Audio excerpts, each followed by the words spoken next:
রেহেনা খাতুনের বাড়ি কোথায়? আমি জানি না।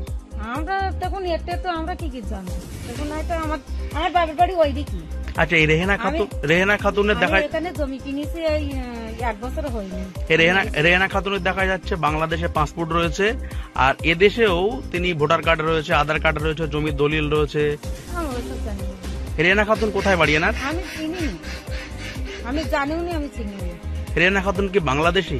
আমি বলতে পারবো না। তো আমি এখানে এই 1 বছর রয়েছি, আমার বাপের বাড়ি ওই দিকে। এনার তো বাংলাদেশের নথি রয়েছে, তা আমি কি করব? ভারতেরও নথি রয়েছে। আমি কিছু বলতে পারবো না। জানেন আপনি? চেনেন না? দেখেছেন কখনো? না, আমি দেখিনি। তিনি কি বাংলাদেশি? তা আমি কি বলবো? আমি তো দেখিনি, চিনিনি, শুনিনি, তাহলে আমি কি বলবো? আলতাফ সর্দার কে হয় আপনার বাবা? আর রেহেনা খাতুন কে হয়? রেহেনা খাতুন দেখা যাচ্ছে আপনার বাবার নাম নিয়ে এদেশে ভোটার হয়েছেন, তার বাংলাদেশের পাসপোর্ট রয়েছে, এমনকি বাংলাদেশের পাসপোর্ট আমাদের হাতে রয়েছে। অন্যদিকে এই রেহেনা খাতুন ভারতীয় নথি আপনার বাবা নাম দিয়ে, আপনার বাবার নাম রয়েছে, যেমন আধার কার্ড, ভোটার কার্ড বানিয়েছেন। কি ব্যাপারটা কি বলুন তো? আমি ঠিক বলতে পারবো না বিষয়টা, অনেক আগের ঘটনা তো। বাবা মা মালা অনেক আগের থেকে সম্পর্ক ছিল না, এখান থেকেও সম্পর্ক নেই। কোথায় কিভাবে করেছে বলতে পারবো না। এই রেহেনা খাতুন কোথাকার? আমি তো জানি বাংলাদেশের বাড়ি। কোথায় বাড়ি রেহেনা খাতুনের? বাংলাদেশ। আচ্ছা, মানে ইনি আপনার বাবাকে বাবা করলো কিভাবে? আমি ঠিক বলতে পারবো না। আমি ঠিক বলতে পারবো না। দেখা যাচ্ছে তার বাংলাদেশের নথি রয়েছে, এই রেহেনা খাতুনের পাসপোর্ট রয়েছে, আবার এদেশের ভোটার কার্ড, আধার কার্ড, জমির দলিলও পর্যন্ত জমি রয়েছে। দুই দিকে করেছে, কিভাবে করলে আমি বলতে পারবো না। সব জায়গায় কিন্তু আপনার বাবাকে বাবার নাম রয়েছে। হ্যাঁ, সব জায়গায় করেছে। একটা মানুষ দুই জায়গায় কিভাবে ঘটাবে, কিভাবে নাগরিক করতে পারে? যেহেতু ও সাইডে বাংলাদেশের পাসপোর্টে আছে, ও সাইডে ভোট দেয়, আবার এই সাইডে এই সমস্ত করেছে। মানে আপনার বাবাকে আগে চলে গেছে এখান থেকে, এখানে ছিল অনেক আগে ছিল, চলে গেছে। কি হয় রেহেনা খাতুন আপনার? আমি তো দেখিনি কোনোদিন কি হয়, আমি দেখিনি কোনোদিন। আচ্ছা, রেহেনা খাতুন কোথায় বাড়ি কোথায় ওনার? সবাই তো জানি বাংলাদেশের বাড়ি। ইন্ডিয়া তো অনেক আগে এসেছিল, এখন আসেনি। আচ্ছা, উনি থাকেন কোথায় এখন? এখন আছে মনে হয় কোথায়, বাংলাদেশ আছে মনে হয় খুব সম্ভবত, বোম্বাই আছে, ঠিক বলতে পারবো না, ওকে দেখায়নি আর।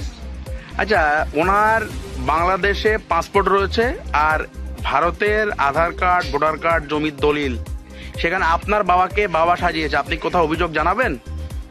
জানাবো তো বটেই। জানাবো তো বটেই। আপনি জানতেন ব্যাপারটা? না।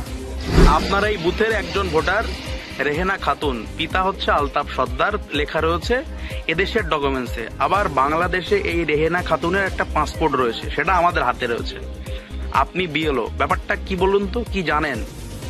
ওই বিষয়টা তো আমি জানি না, যে ওখানে বাংলাদেশের পাসপোর্ট আছে কি আছে, ও বিষয়ে তো আমার জানা নেই।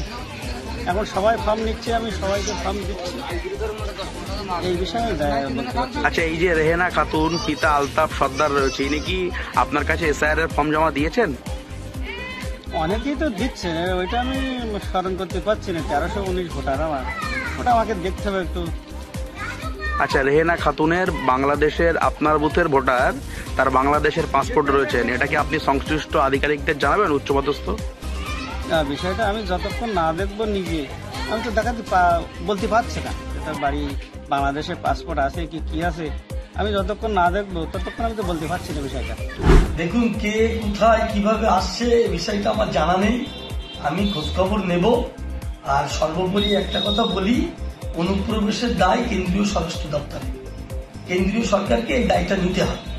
এবং কেন্দ্রীয় সরকারের স্বরাষ্ট্র দপ্তরের অধীনে বিএসএফ যেহেতু বর্ডার এলাকার নিরাপত্তার দায়িত্বে থাকে, সুতরাং ব্যর্থতা বিএসএফ এরও বটে।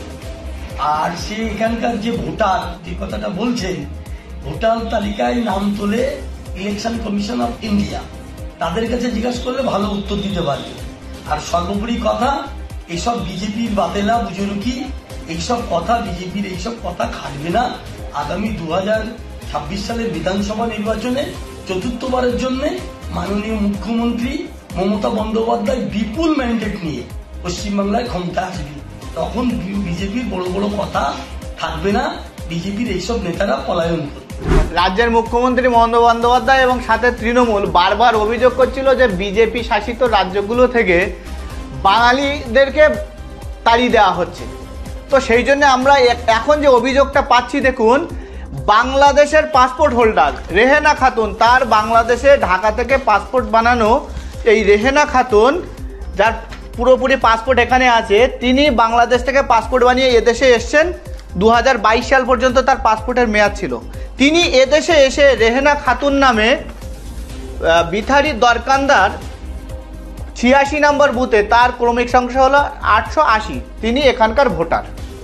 তিনি আবার জমি কিনেছেন, সেই জমি আবার মেয়ে রজনী খাতুনের নামে তিনি দানপত্র করছেন। সেই রজনী খাতুন, সেও বাংলাদেশের পাসপোর্ট হোল্ডার, সেও বাংলাদেশ থেকে এসছে। তো ভারতীয় জনতা পার্টি বারবার যে অভিযোগ করছে যে এখানে প্রচুর অনুপ্রবেশকারী তাদের নিজেদের নামে তৃণমূলের সহযোগিতায় যে আধার কার্ড, ভোটার কার্ড বানিয়ে এদেশে থাকছে, এই অভিযোগ কিন্তু এখানে প্রমাণিত হলো।